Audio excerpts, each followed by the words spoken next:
I always said I wouldn't be like my father. My dad and mom, they both did drugs. My dad was abusive to my mom, my sister, and I.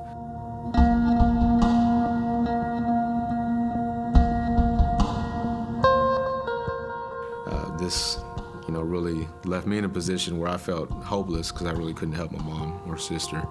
It eventually led me into a life of just anger and resentment.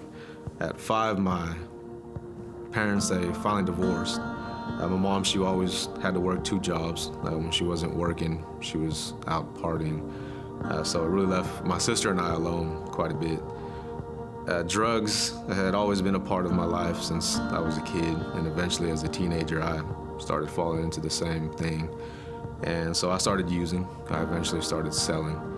And this just led me down a path that it was dark. Always saying I wouldn't be like my dad, the apple didn't fall far from the tree. I pretty much became the spitting image of him, and I became the abusive person. I became the person that did the drugs. There eventually came a point where alcohol took total control, and I was at a point where I just tried to take my own life. It took me losing everything.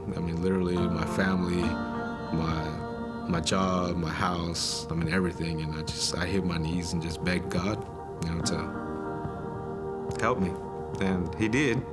I was attending Moberly, and I came to Moberly. They sent me to a life coach, recommended me to a life coach. My life coach eventually got me into Celebrate Recovery, fought off depression and, addictions.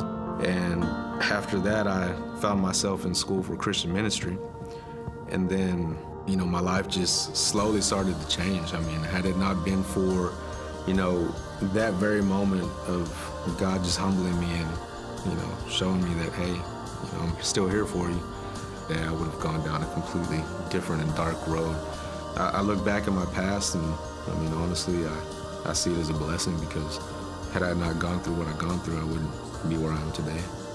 I'm Javier Mendoza, and I am you.